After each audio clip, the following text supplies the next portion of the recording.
Good, guys. Welcome, and thank you for joining to our webcast.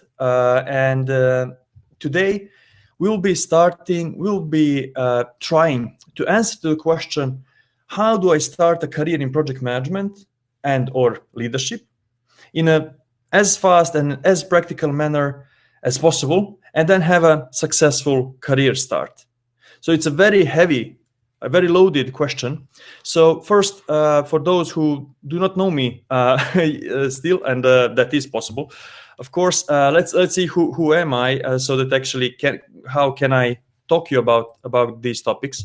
So in the previous 14 years, I taught and led various projects around the globe, from Atlanta to Shanghai, across Europe.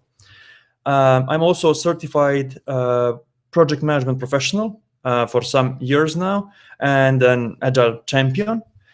Also, throughout my career, I got a bunch of the Service Excellence and Manager Choice Awards, what I'm of course happy about. And I've been working in some of the leading IT global companies. I have been working in IBM. Currently, I work at Fujitsu.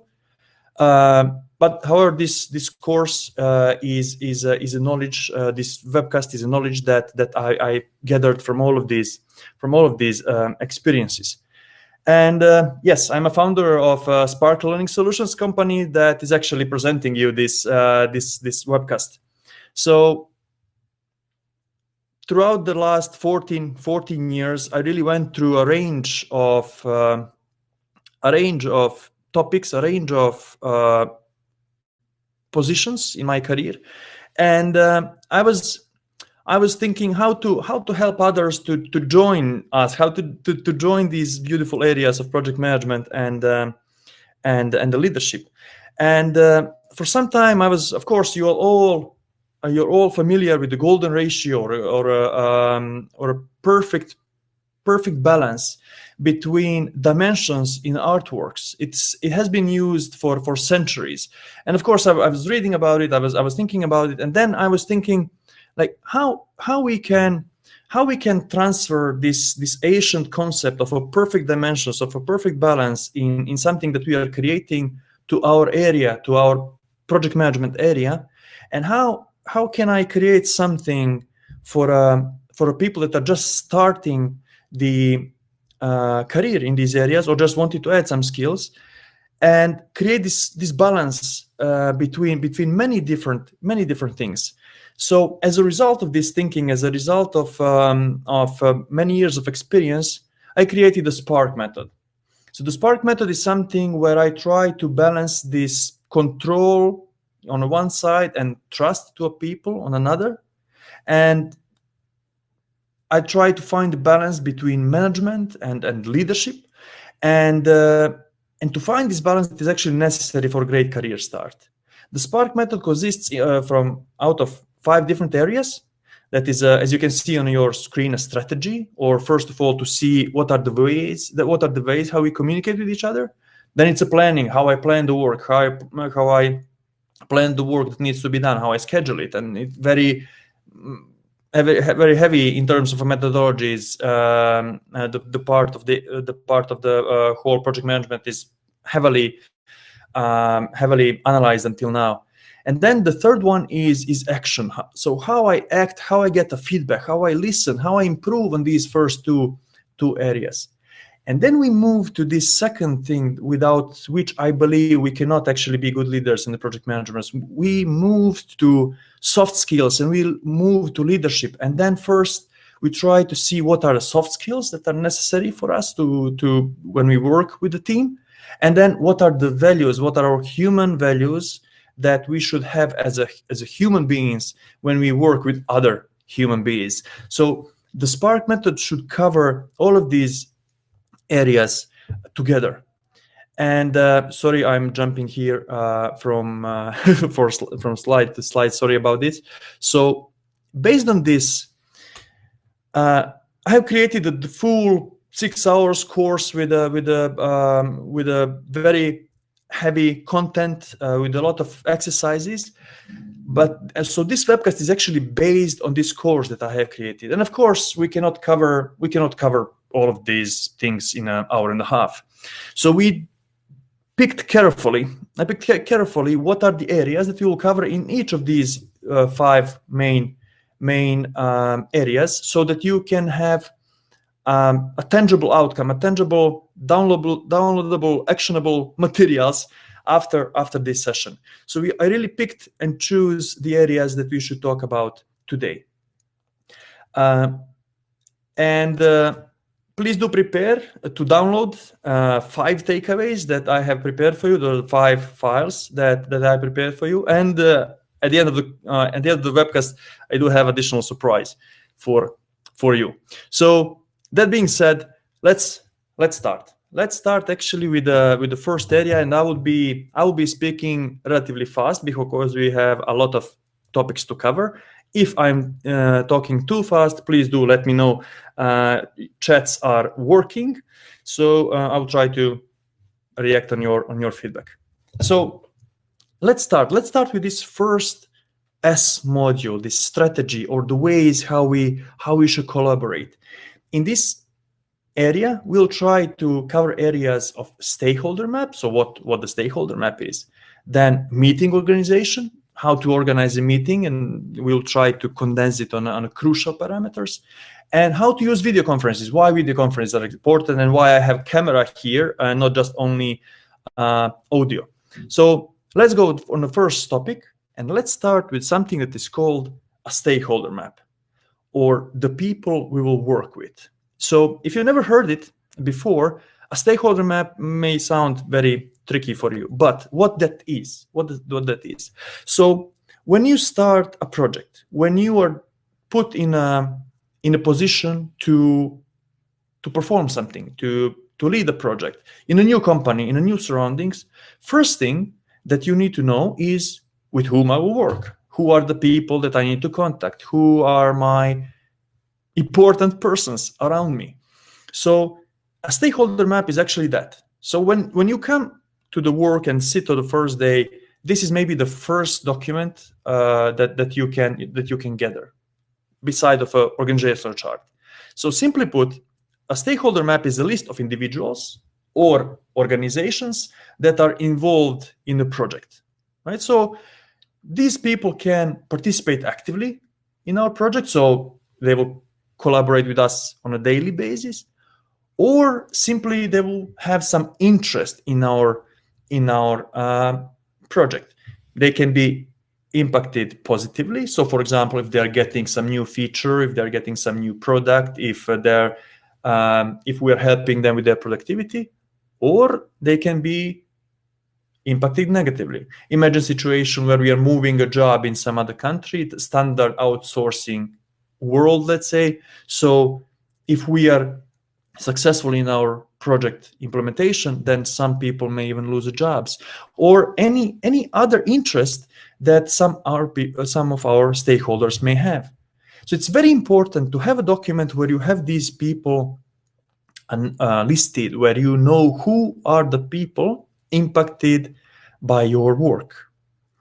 So we really need to know our complete project team and affected parties, because if we do not have, then we may miss someone, and after some point in time, simply we may have to redo some of the works that we already completed because we missed maybe some important director in a company, some important part of the work, and so on. So a stakeholder map really gives us a good starting point and prepare us for the steps that we'll take later. So this is your starting point. So let's say you have to have a list of people that you'll work with. That's a good starting point for later activities. So we are already reaching to our first takeaway. So you will be able actually to download a stakeholder map. And now I will share a stakeholder map with you, a template that I prepared with you. And just in a second, you may be able to see it. So if you go to event board, if you click on it and click on shared files, you should already see WEB or webinar 01 stakeholder map. Please let me know, do you see this file? Wonderful. Beautiful. So please download it. Download it. You do not need to open it now because we will be spending a bunch of time there. But please download. Please let me know. Can you download it directly to your PC? So you can write "I can download" or something like this.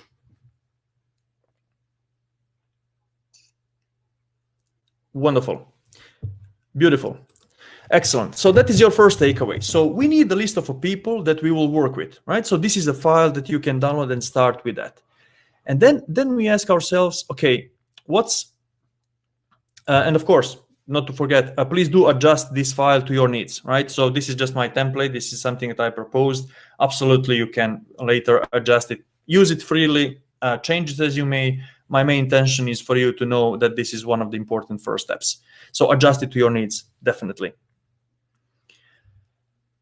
So now when we know with whom we work, we have to pay attention on meeting organizations, how to be productive in a meeting.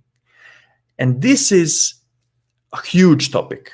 There is a huge amount of information how to organize this. And on this webinar, we will try to cover some of the basic elements. Why this is important? Our meetings are the critical working unit. Everything that we work in the project is some kind of a cooperation between different parties. Normally, email exchange is the worst possible thing that you can do. For example, I have, and my team members know this, I often have 900 emails unread every Friday, and I'm simply just removing them from my inbox. This is something that is not productive. This is not a good way to work in. So emails are terrible. And we should actually, thank you, Joanna. And we should try to organize meetings between people to speak directly as productively as possible. So, and especially at the beginning of your career in this area, we need others to help us with technical solutions and planning. So imagine you're coming into work, you're coming into new area, into new organization. And normally you have no idea about technical specifications of products, whom else to invite, what is the sales procedure, what is the architecture procedure, what is actually how the company functions. But you have to orient yourself, you have your work to do, you have your project to lead. And we need others, we need team. And we will speak about this later. We are nothing without teams. So meetings are really crucial, and we need others to help us out. And really good, effective meetings are the best way to move forward quickly. Because if you need to start from the day one, this is probably where you will ask all of your questions. And this is the moment where you would learn. Meetings are source of knowledge, of proper information, and they are used for planning. Later we will see what we need to plan and how the planning will be done. But on these meetings with your team, actually we would make results.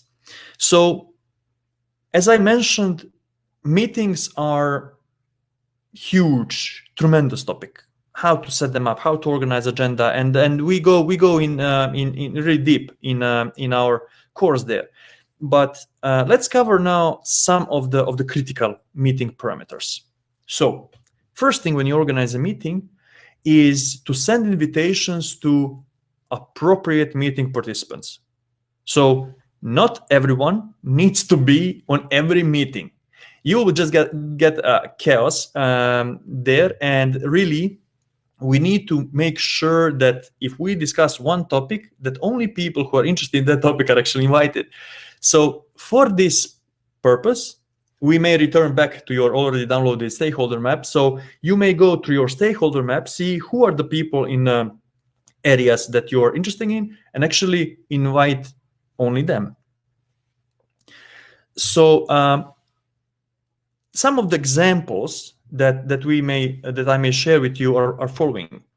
So, for example, CEO or CTO, Chief Executive Officer and Chief Technology Officer, may be interested only in a regular reporting. So a CEO of a big company does not have a time to really go through technical elements of your project or any low-level tasks.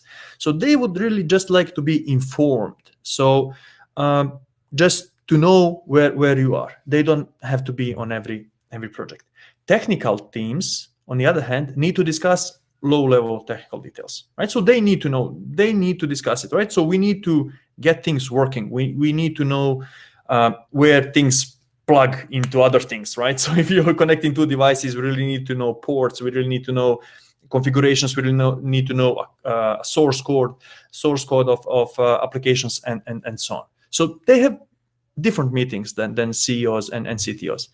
Then marketing teams may be interested only in high-level technical details. So how to market our great technology in our company, how to market our approach, how to market our culture, and so on. They will definitely not be interested in low-level technical details again, or on too high levels, depending of course on the team. And then finances are interested mainly only in a revenue and cost bottom line. So again, they want to know how much things cost and what is the revenue, so how much we can earn, and that is important. And of course, we can drill it down, but they will definitely not be included into all of the other topics. And then it's really, so as I guess that you get the idea. Is this clear? Is this clear for you? You can write down it's clear or it's not clear.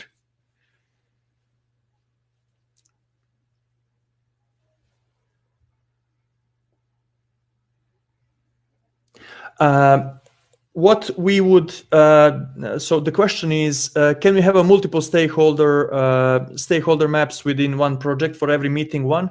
What you will normally have, you'll have one big stakeholder map, but then you'll have invitations, or let's say appropriate invitations prepared. And I will actually, that's an excellent question, because on the next slide we will have a takeaway for you. We will specify actually whom to invite on which meetings, and all of our people should be in a stakeholder map, just to make it clearly.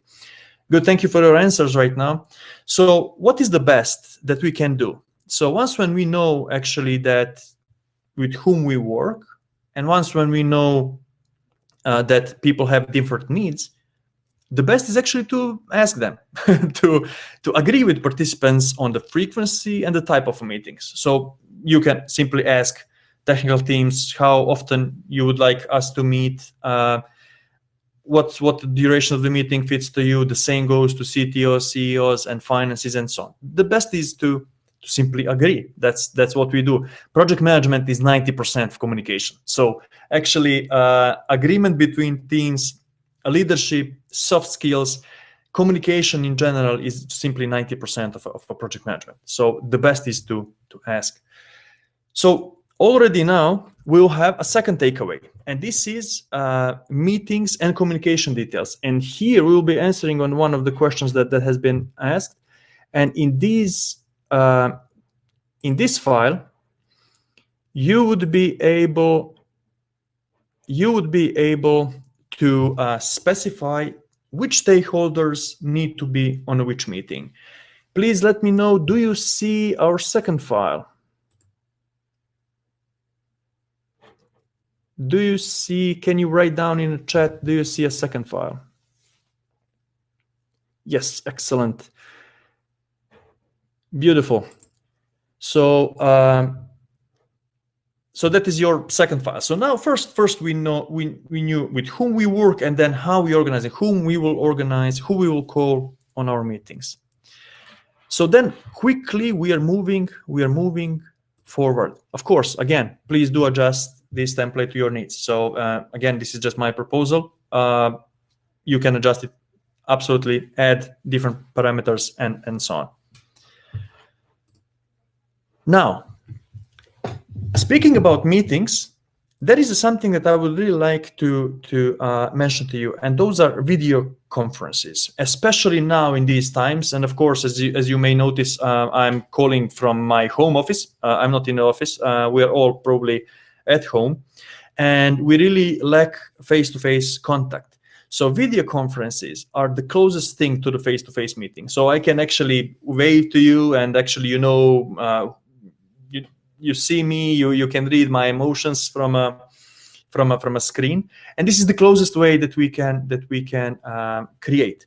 So let's see why these video conferences are important and really recommended from my point of view to be used. So they are really a major step forward if we compare them to only audio conferences, God forbid emails, but only audio conferences or screen sharing. Because often, and we'll cover it later, often what we want to say is not as precise, it's not as clear, people cannot see us, a part of information is get lost, and some miscommunications can arise as we move from email to screen sharing or only audio conferences. So we are increasing amount of information that we are actually sending to our partner over the video conferences. And so we have much better comprehension and relationship with your team and with the person that you talk with, because simply as a human beings, we got to use to read emotions, intentions from human language. This is simply from evolution, I guess. We are very good in that. So we can see when someone is joking, or it's dead serious, or it's angry.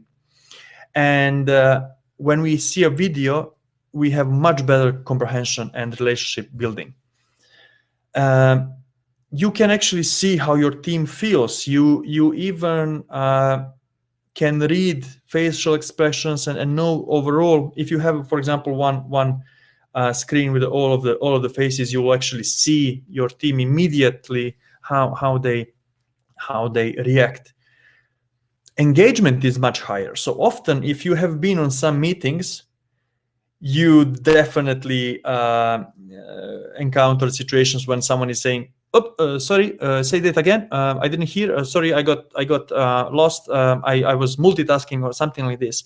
So when you use video, you simply see it. So when you use video, you engage better. You see your team members, if they are engaged or not, if they follow you, if they also see if you follow them. So it's two-way. And engagement is much higher. That means that meetings can be shorter, meetings can be more productive, understanding can be higher. So it is really my recommendation to use video conferences whenever you can, and combine it with the screen sharing. And that is exactly what we do now. So we share a screen. You can see what I'm talking about. You can follow the main points. You see me. And this is a webinar, of course. I don't see you, but this is almost the most of information that I can send to you. So we are sharing files, we are sharing a screen, we are sharing a video. So you have the full information in this sense. So actually, I really do recommend for you to use video conferences. Some of the softwares that you may use are well known to you, but please, if you're using this for business purposes, check if this is compliant. Some of the video conferencing tools have various quality of data protection, so you need to actually check if these softwares are compliant and that you can use them in your company. So some of those you definitely know. You know Skype, WebEx is also very popular. Zoom video conferencing is very, very popular. Now we are using Click Meetings for a webinars. Also, it's possible for meetings. Use whatever you can. What is your preference? But really try to use video. It's very, very important. And of course, choose test what tooling is good for you, and then just go with it. So now I would like to share with you the third document. And this is something that is a very comprehensive checklist, which you can take a download and go step by step how to prepare a meeting. You would really have a bunch of the important points that you can go through and actually check if you already have done it, so that your meeting will be prepared in a very effective way. And I will be sharing a third file with you. And this is Webinar 03 Conference Meeting Preparation Checklist. So let's do things differently. If you can see this file, give a thumbs up, let's say. So next to your chat box, there is a hand, so you can actually agree. So if you can see a file, give thumbs up. Excellent. So you can see file. Beautiful. Thank you for engagement. It's always good to communicate in the two ways, right? Beautiful. So this is the third file for you, right? So first we had whom we work with, then whom we should invite on the meetings, and now you have how you should actually organize these meetings. So those were the crucial elements in the first module of the course. Again, please do adjust this checklist to your needs, right? So change it, do whatever you want. It's my present to you, so feel free. So we covered some of the, as short as possible and as precise as possible, some of the important elements in a strategy, ways how to collaborate. So we need people, we need whom to speak, and we need how to prepare a meeting. That's absolute basics.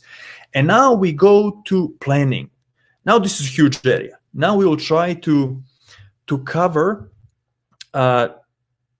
two very important topics, and that is how to plan work that needs to be done, or how to create a work breakdown structure. Of explaining what that is. So work that needs to be done, and then how to schedule when this work can be done. Of course, in this topic, in this module, there is a huge amount of topics, but we will cover two, I think, that are the most crucial for anyone who is starting work in this area. So let's first start with the work to be done, or to get your work breakdown structure or backlog, right? So first, the question is, what is a work breakdown structure? That for someone who is not in the area, it really sounds awkward. But if we really choose one thing to be proficient at the beginning of our career, I would really recommend this one. So how to plan your work. So in simple terms, WBS, or work breakdown structure, is the complete work that we need to do in a project or in an initiative that is split into manageable chunks. So when someone gives you a huge amount of work, we cannot do it at once, right? So we need to plan the work, and we need really to split it into manageable chunks of work. And we would be dividing our work to as small parts until the person who is in charge for this work says, I'm fine, I know what to do, let's go forward. So we'll see some examples now, but in general, first thing that we need to know is what is the work that we need to perform inside our project, and how to split that work into smaller, manageable parts of the work. So why this is important? So WBS really serves as our backlog, another word that means everything needs to be done, right? So once when someone asks us what needs to be done in a project and what has been done, this is the document that we can pull out and say, here we are. So this is what we need to do, right? This document is necessary. It's really crucial to control our scope and the project in overall. So when a client, for example, comes to you and say, hey, why have you not performed, I don't know, activation of 15 additional servers? You can always come back to your WBS and say, hey, sorry, but at the beginning of the project we have not planned it. It's not in a WBS. We share this WBS. We have agreed. So this is something additional. So work pattern structure is something that is a key control point in our project delivery or project execution. And it is really a base, a fundamental document based on which we will later plan other things. So you will see later, based on this document, we'll see when these things can be done. We will analyze risks, we will analyze issues, we will generate lessons learned, and so on and so on. This is a basic, fundamental first step that we all need to have.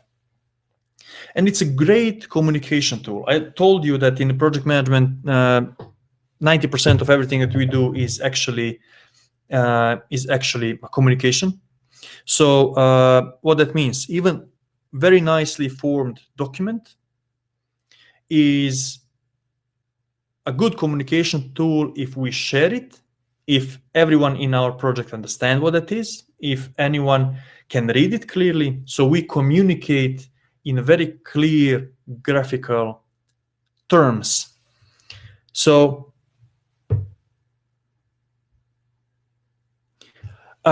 we have one question from Stefan. So we create the WBS and everybody has to agree on this before starting the actual project.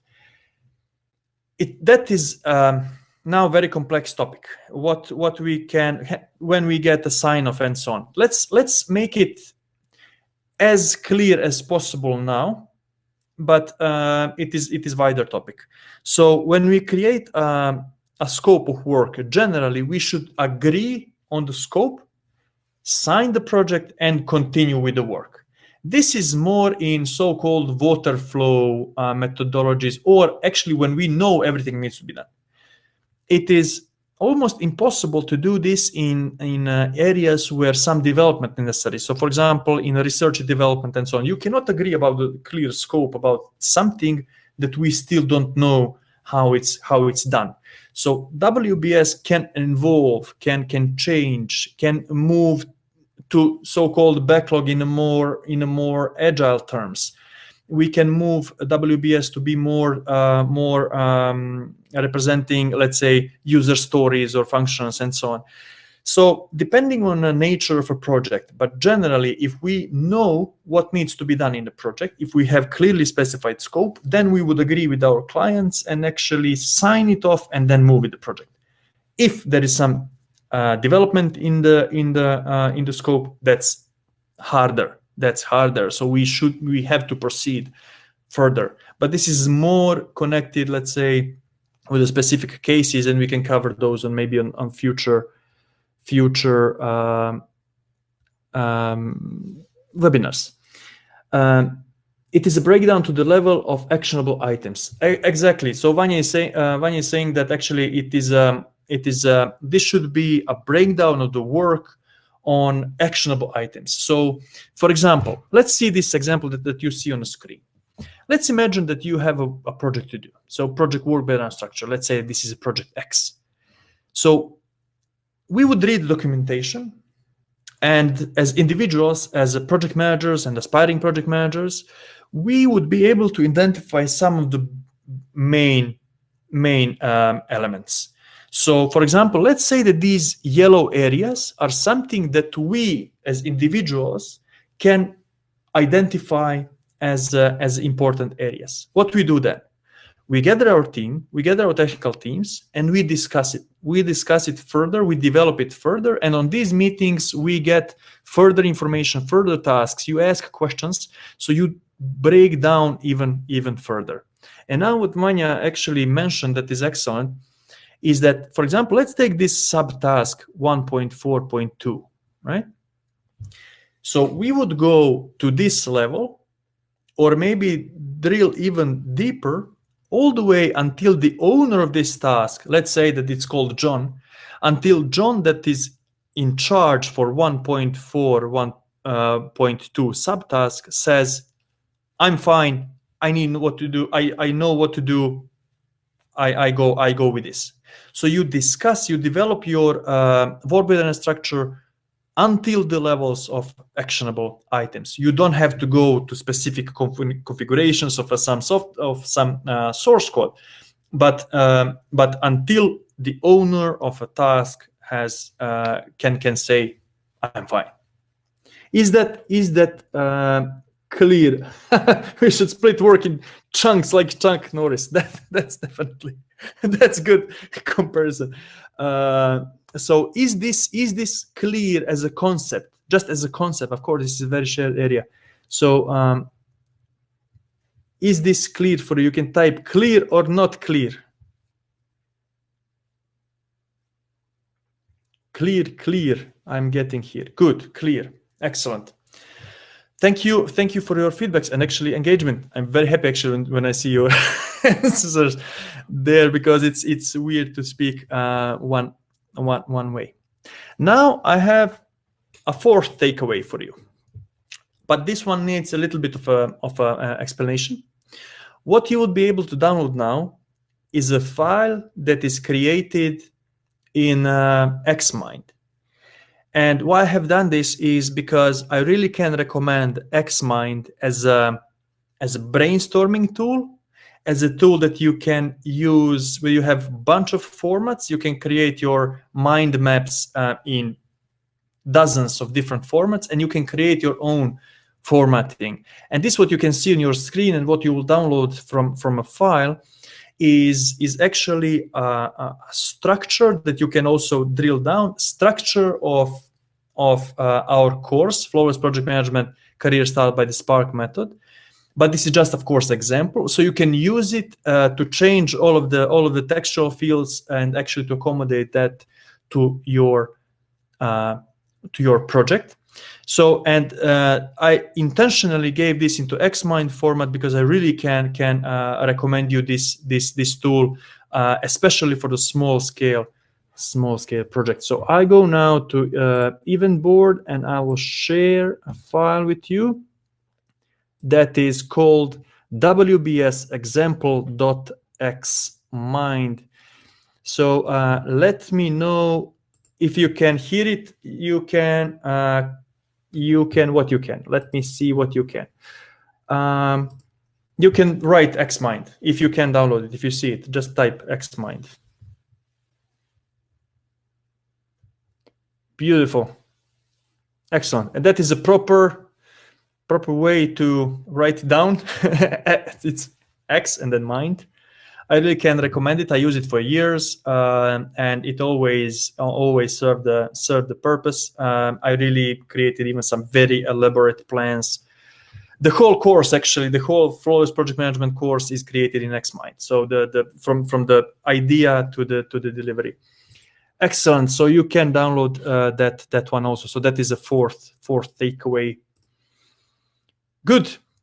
Now we move to very important area now. So now we covered what needs to be done. So your work-based and structure is what needs to be done, and now we need to understand when things can be done. So, or to schedule our work, right? So what is a project schedule? So in the project management, so we have a list of milestones and activities that have their own start and end date. Some of these activities are dependent on each other. We have dependencies. You cannot build a roof for the house before you build fundaments, right? So even if we can build independently a roof and the fundaments at the same time, this will not make sense. So we need to wait for fundaments of the house and walls in order to build a roof of the house. And based on many parameters, we actually create our schedule.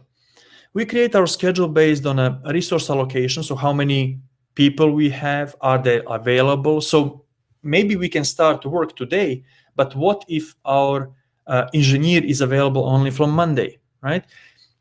It's based on budget. Can we afford one person to work for a longer time, or we can afford two to work shorter amount of time? What are dependencies? We spoke about fundaments and the roof when building a house.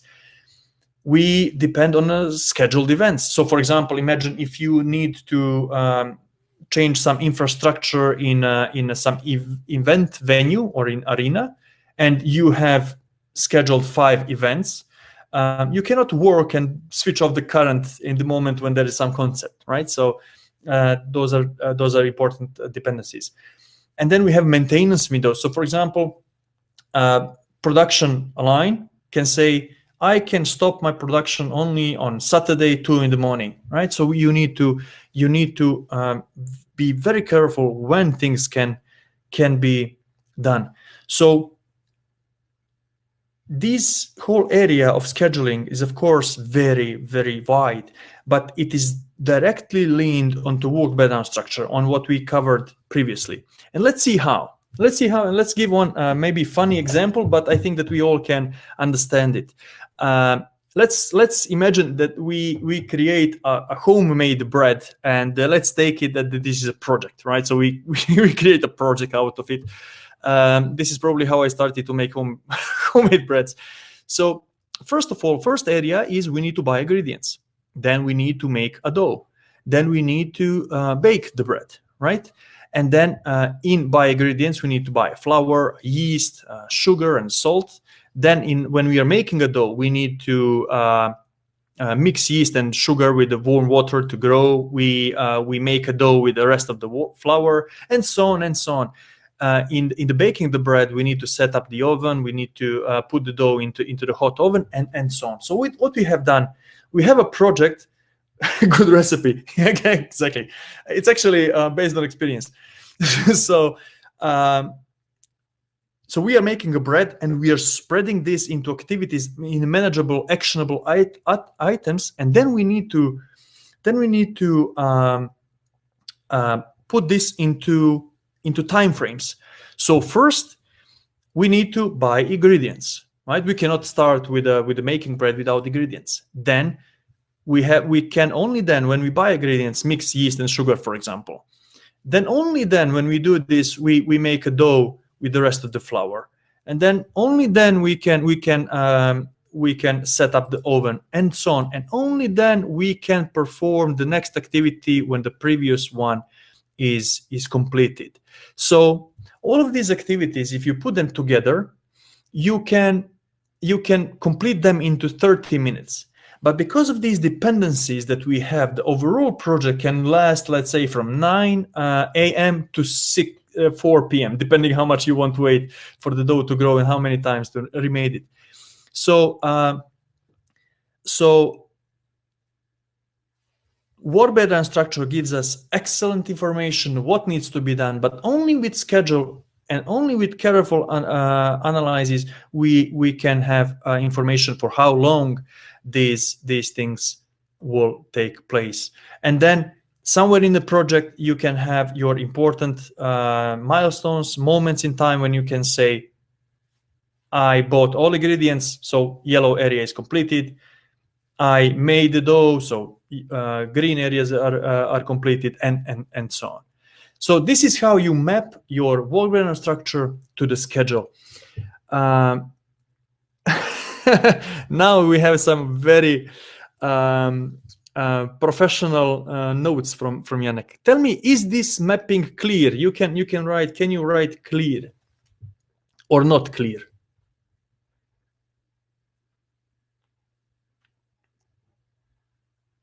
Yep, clear. Okay, excellent. So some of the tooling that I can clear as day. Good, thank you. So some of the tooling that I can recommend to you is Xmind, as you already know, MS Project, what is one of the best professional toolings that you can have. Microsoft Excel, there is huge amount of templates there. Project Libre, and so on. So choose your own tool and your own adjust it to your own personal preference. Don't be afraid, you will get also a recording of this webcast, so if you would like to repeat something, you can. So I'm recording webcast, so don't worry there, you'll get everything once again. Now, so that was as short as possible, covering 2 main modules. Now we move to third one, that is so-called action. and where we act, listen, and improve. But I would like actually to concentrate on one area here, and that is need for feedback. Whatever you do, and actually I will ask you, for example, today to provide me your feedback. What did you like? What you didn't like? And so on. Whatever you do in your life without return information, without information that is from others, you don't know if this is good or bad. Especially when you start your career, you can improve only when you listen to others. And feedback is really the best way to improve, and others can give you the most direct and most useful information for you personally. So it is something that is of absolute importance. So not only to receive feedback, but also to listen to it. So honest feedback is really a mirror of your actions. So if you have good friends, if you have good mentors, ask them to tell you honestly what really was good and what was really bad. And if they give you this detailed feedback, that is the quickest way to learn. So you create your one file, your one meeting, then immediately you get feedback, and then you are already better on the second one, right? So please ask for honest, tough feedbacks. This is really a wealth of information in which you can dig deep and advance fast. If I can recommend you something how to improve, that is to ask and to listen to what people have to say. But it's tough, it's hard. We often don't ask people for a feedback because we are afraid of what, right? So why getting a feedback is so hard. So we really have to have a courage to face criticism. If someone is criticizing me, our first reaction is to say, well, it's not my fault, others made fault, and actually poor leaders, poor project managers do exactly that. So they just direct blame and do not listen. So you need to be courageous enough to listen what people have to say to you. Now it's also tough because you fight with your own ego. We like ourselves. We want to be right. We simply want to do good. We want to be praised, and it's really tough to fight with your own ego, right? And you need to recognize that you do not do things perfectly. You have to make sure that you really do not react instantly and with emotions. So hold your horses, listen to feedback, and learn from it, right? And even if feedback is not factually correct, think why this opinion is formed. What were the actions? What were the surroundings? Why this feedback is actually formed? So listen, even if factually not correct, you can even learn from that. But it is tough. I do actually recognize that. That's for sure. So some of the ways to gather feedback are well known to you, and there is a question from Agnieszka. Sometimes you can't see yourself clearly until you see yourself through the eyes of others. This is absolutely correct. Others are the mirror of our actions, and we are never 100% objective on ourselves, right? So thank you for comment, Aga. So some of the ways to gather feedback are one-on-one meetings, team meetings, email feedback, online feedback systems that are different kinds of surveys that are anonymous or non-anonymous. If I would recommend you what is the toughest one, but probably the one with the best effects, it's one-on-one meetings. So sit with your mentors, sit with your colleagues, and speak, talk, and that is the best. Of course, on team meetings, you cannot speak about individual performance. You can speak only about team topics. So, but whatever the topic is, you need to find appropriate method, and you simply need to listen. And we covered 2 first modules. With the third one, you can improve both of those, right? So with this feedback and listening, you can really improve your performance, right? So absolutely crucial. In the course itself, we cover this in a details. So what questions to ask, how to ask, and so on. Good. Is that clear? Is that clear? If it's clear, let's put something that has not been used until now, and let's say click on speak softer. Click speak softer if this was clear.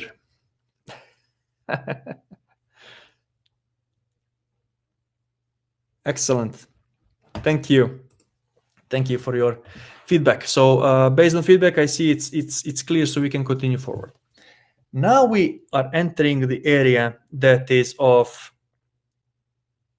when I employ people to my teams,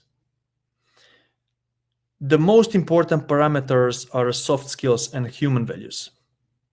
So that is the reason why this is the second part of overall method that is fundamental.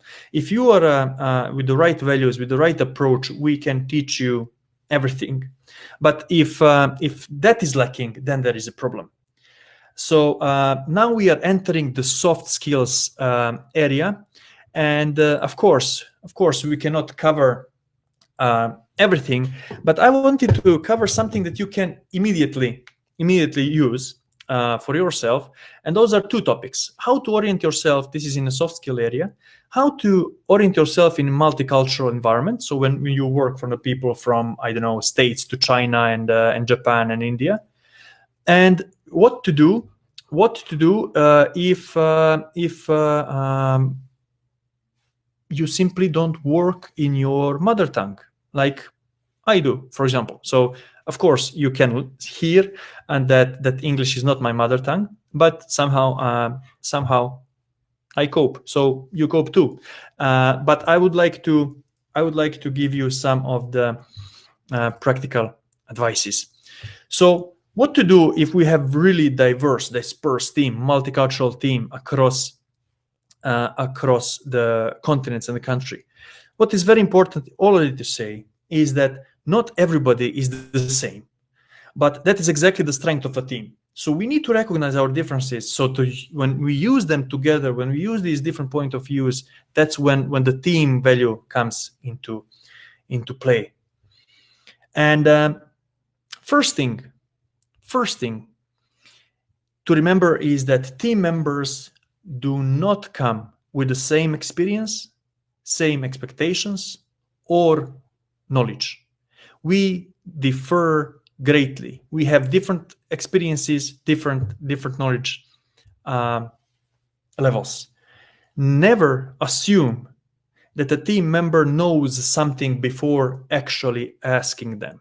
Assumptions in a project management and generally in life are very costly. Do not assume that someone knows something before asking them. Please do ask your team members. And first, we need to understand our team members before we start to plan and work. We need to spend some time with our team members to hear your point of view, to understand our people, right? So to understand their point of view, their specifics. So what you can do right now is on every meeting is ask what else is needed, so to help with better understanding of a topic. Ask people what they need now, so to better understand what we are covering, what we are talking about. I have one rule of thumb, and I actually mentioned this hundreds of times until now, is that there is one rule. When you speak about something on a meeting, and if you do not understand a topic, there is probably someone else on that same meeting who does not understand it either, right? So you do not ask only for yourself, but you ask for others too. So it's extremely important to remember that there are no stupid questions. I often actually have even a sentence where I say, as a stupid PM, I have to ask it, right? So really, there is no stupid questions. if it's not clear for you, clarify it, and it's probably not clear for others.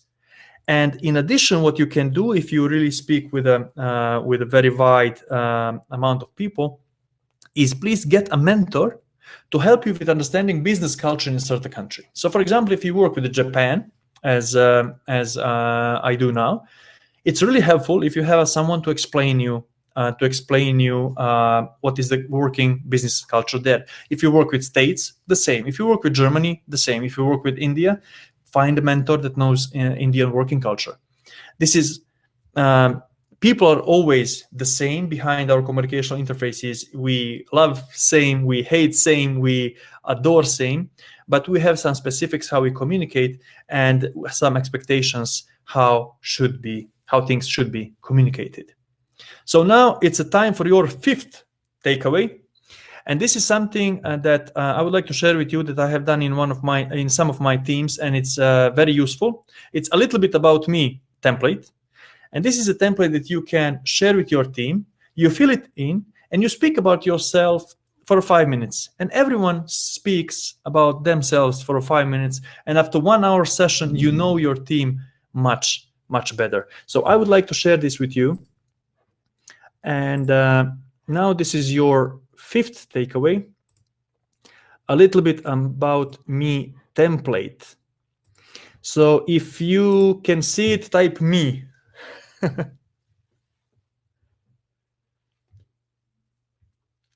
Excellent. Excellent. Good.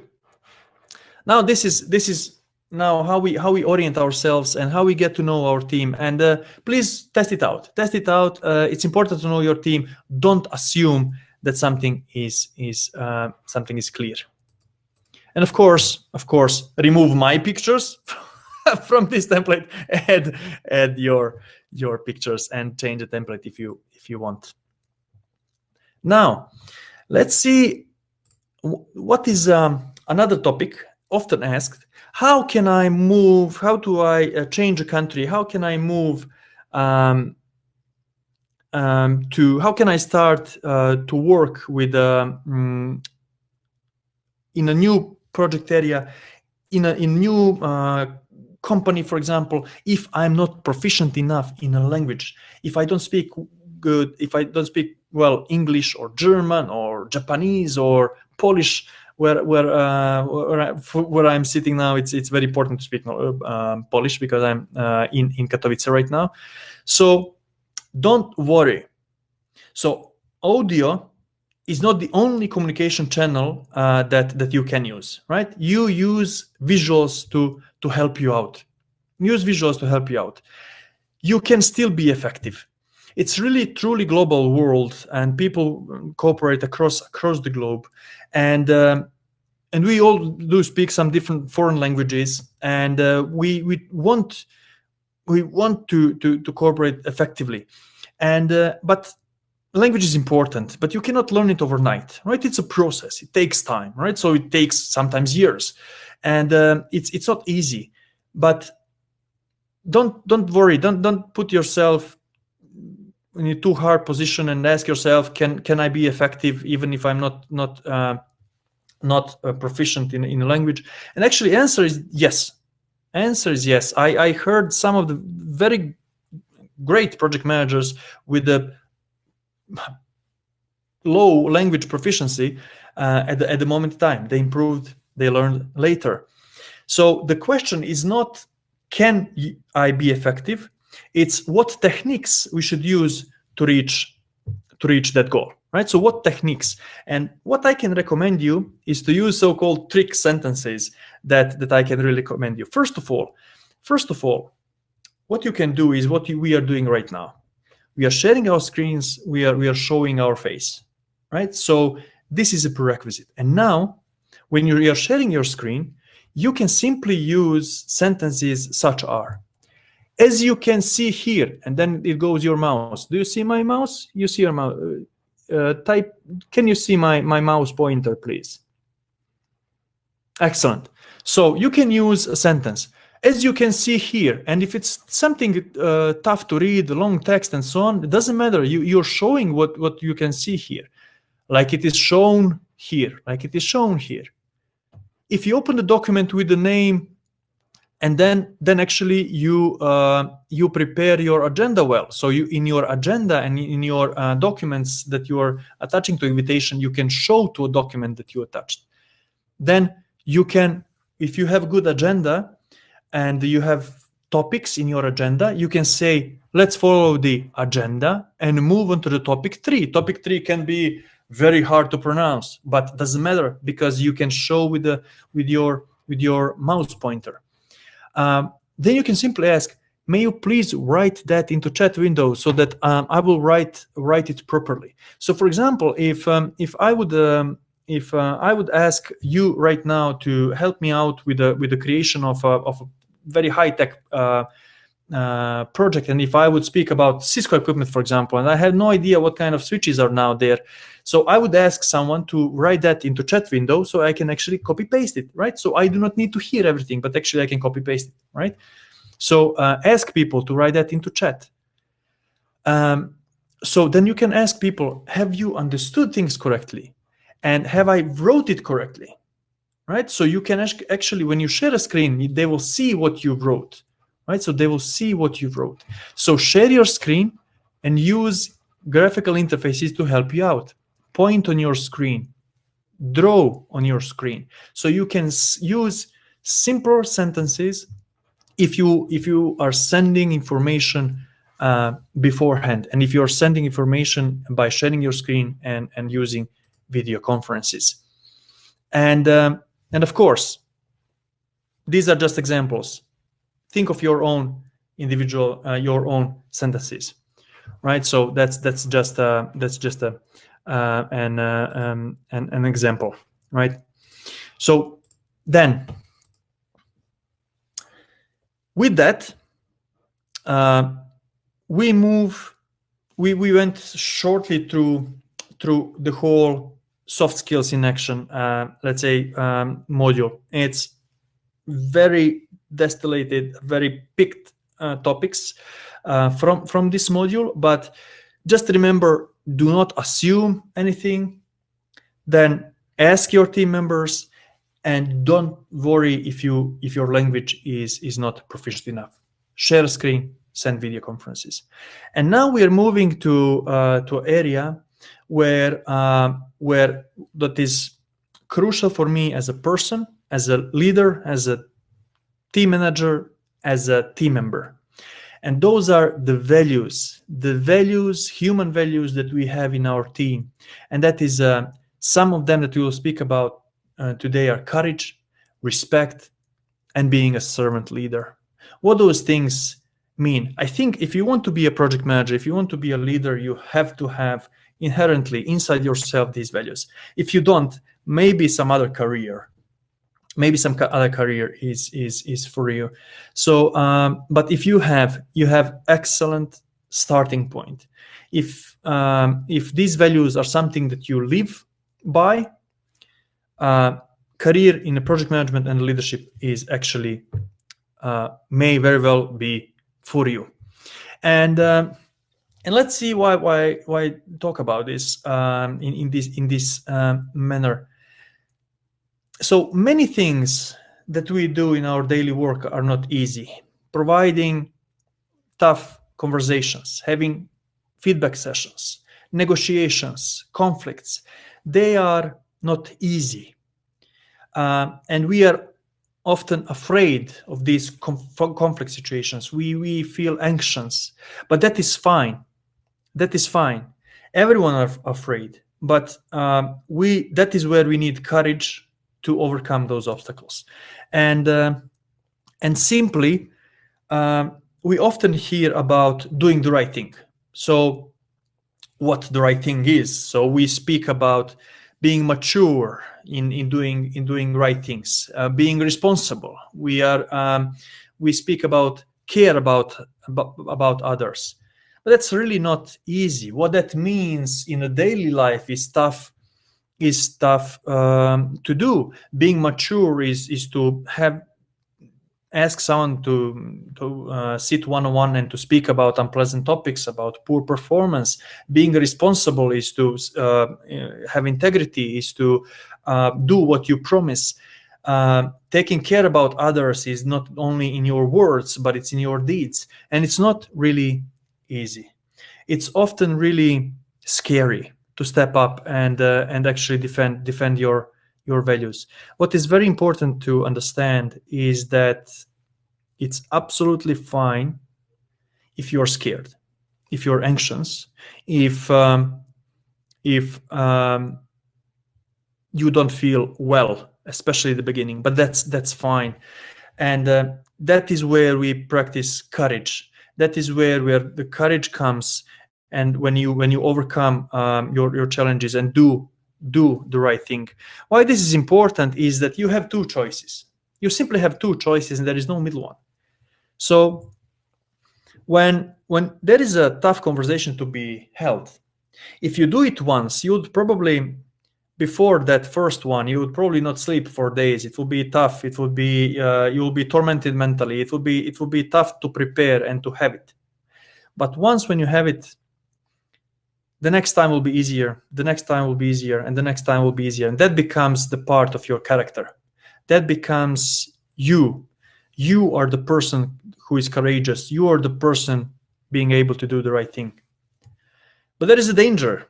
If you skip to do the right thing once, it will be easier to avoid and to go away from the situation second time, third time. And that becomes your character. That becomes what you are as a leader.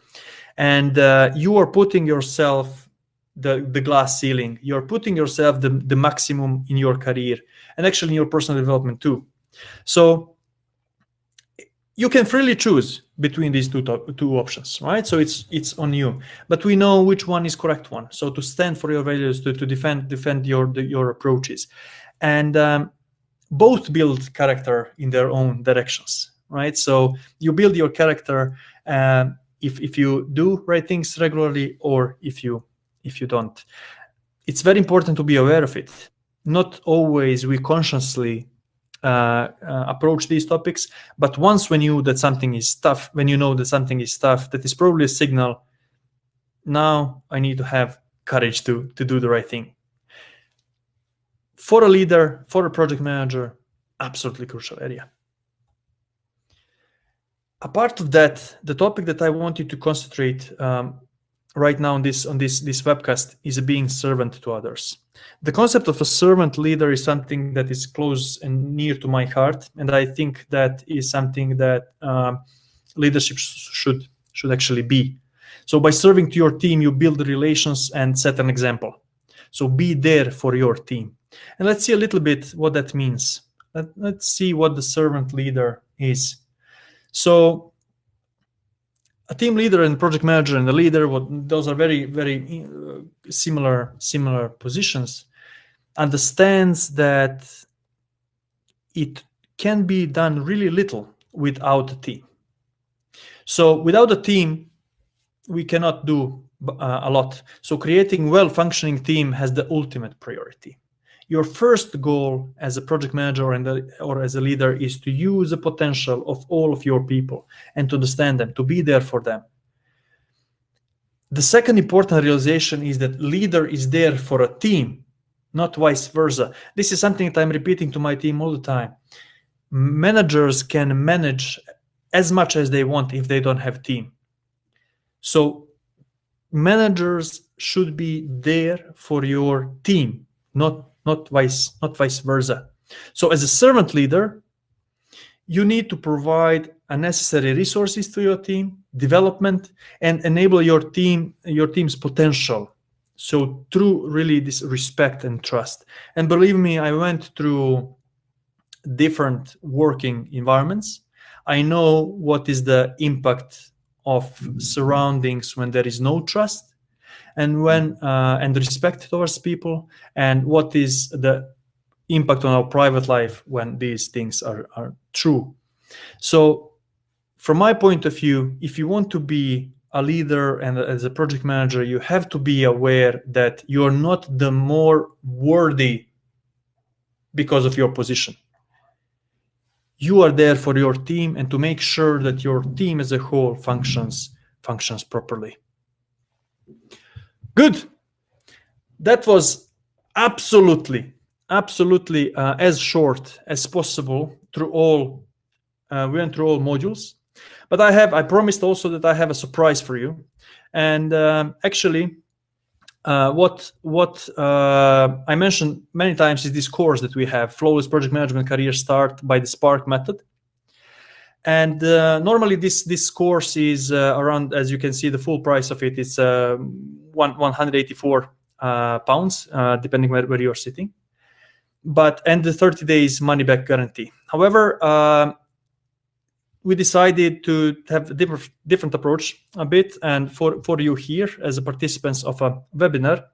So what you will have as a possibility is not only 30 days money back guarantee, but also I would like to provide you with a personal feedback on your case study inside the course. Normally, approximate value of that feedback, if you have experienced project manager giving you feedback, it's around $100 per session. This is per session.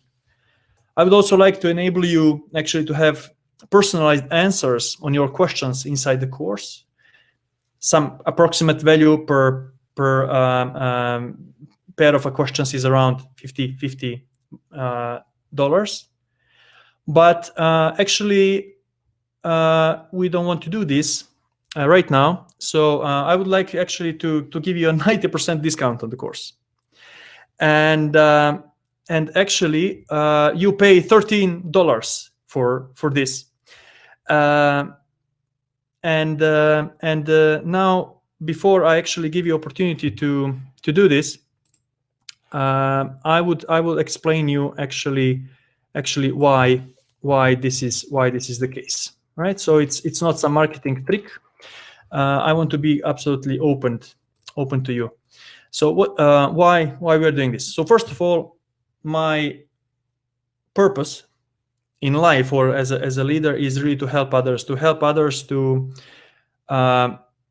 actually accelerate their own careers, to help them out, to help people to grow. And that's why I started in this actually adventure with the online courses that I actually adore. I adore to share knowledge. The second one is actually to promote course, in all honesty, right? So actually I need your help.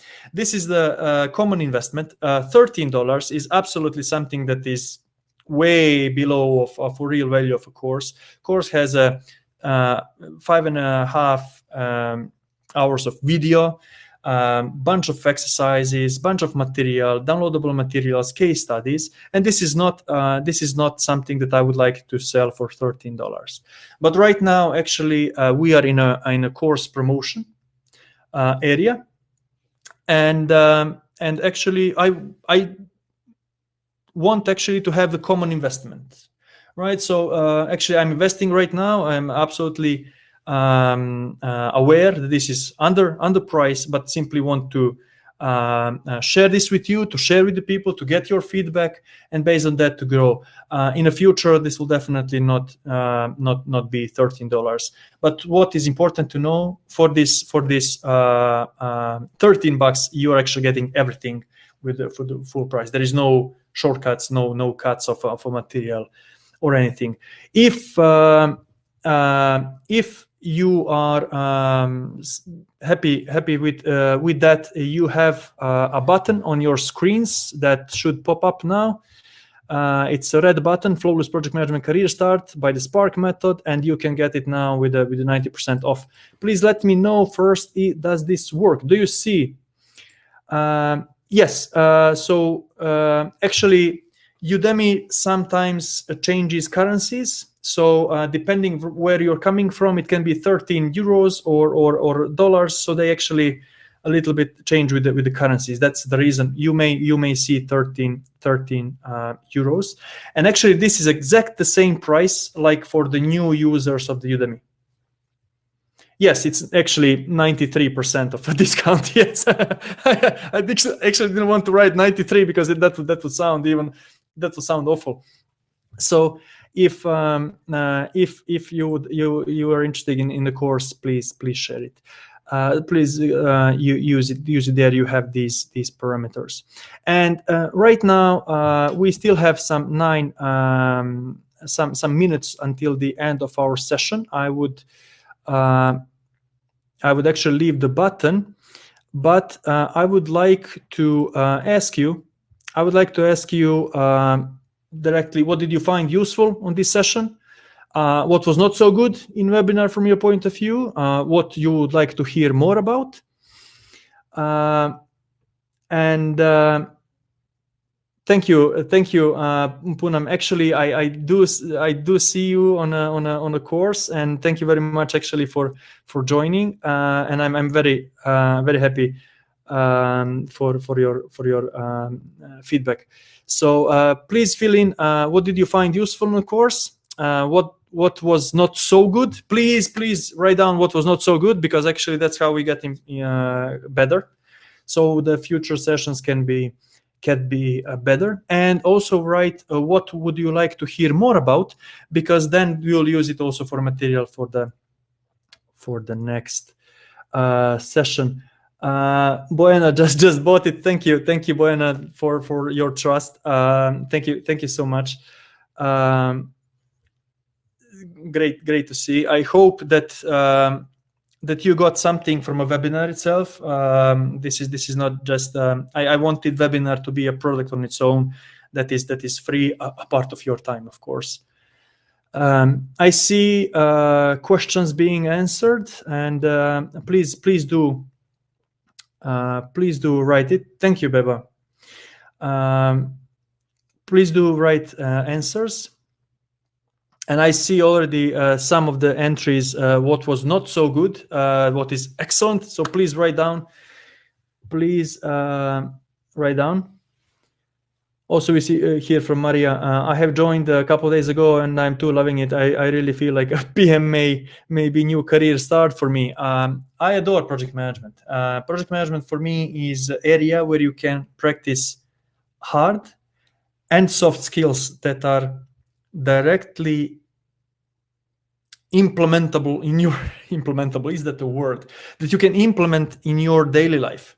So when you know how to plan the work, and when you know how to schedule the work, when you know how to speak with the people, this is something that you can use in your daily life, in your current position. You don't have to be a project manager in order to know this, even if it's not even if your position is not in a project management. If you are a system engineer, if you are a salesperson, I mean, doesn't matter.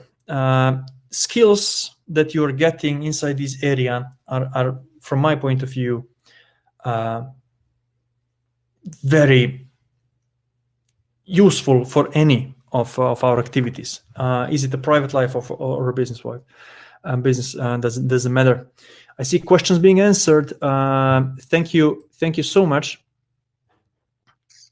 We'll be waiting for answers, but I would like you to ask questions. Do you have some questions for me right now?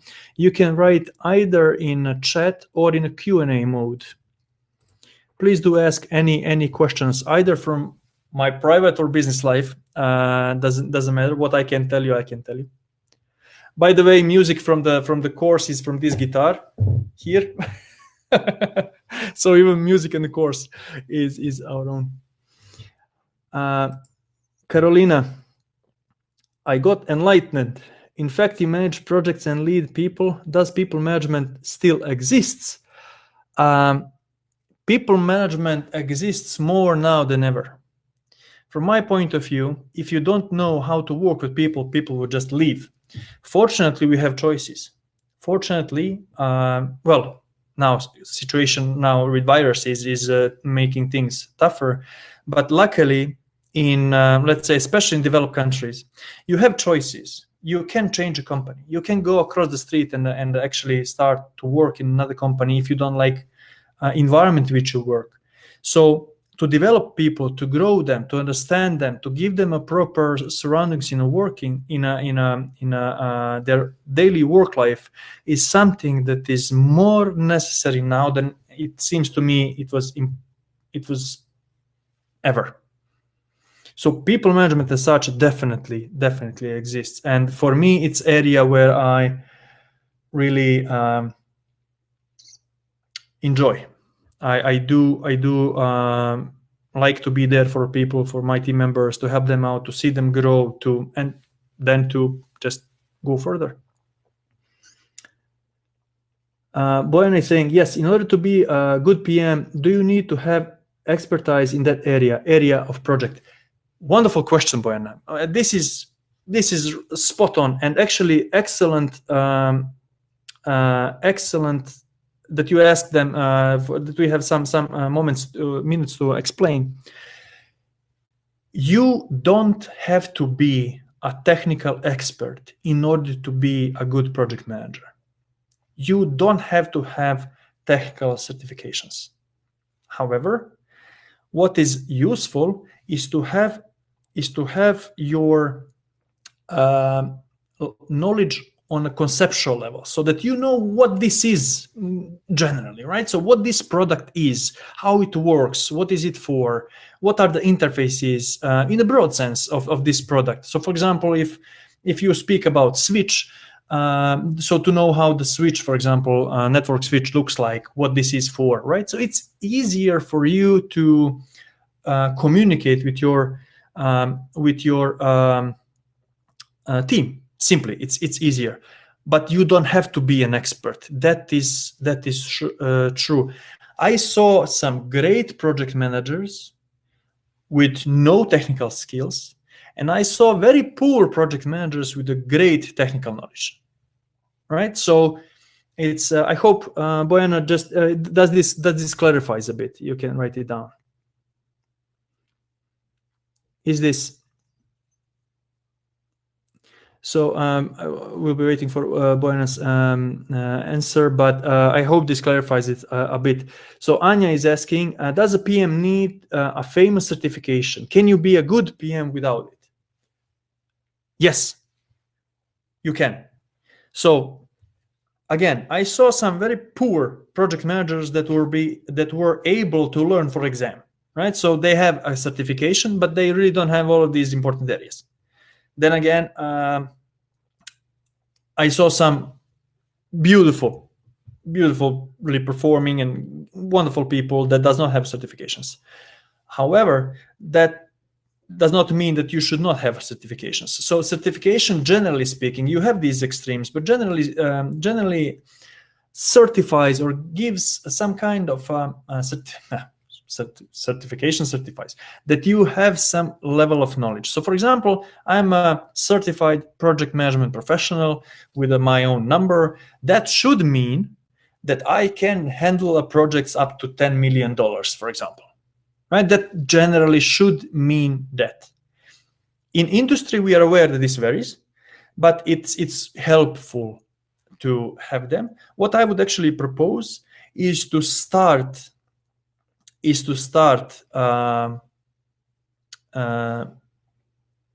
the area, learn, get experience, and then get certifications. Good. I see answers coming, and that is excellent. And we have only 3 more minutes left. Can you write one word into chat? How do you like? How did you like our webinar for others? One word summary.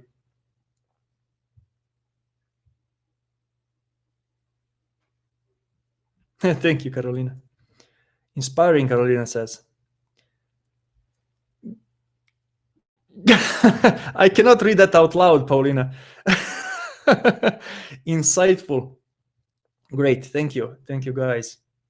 Clear. That's good. Loved it. Thank you. Useful. Thank you. I wanted to be useful. I hope that you have enough of a material from this hour and a half.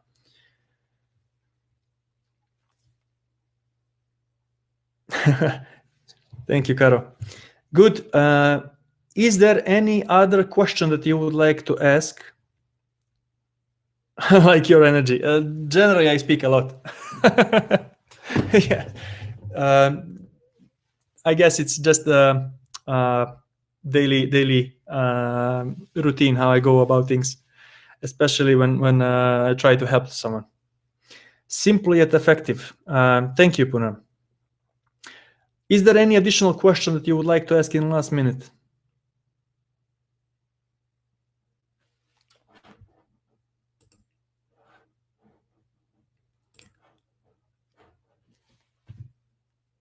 You sure you're going bold? Actually, I am. I am going bold. It's just, you know, quarantine haircut.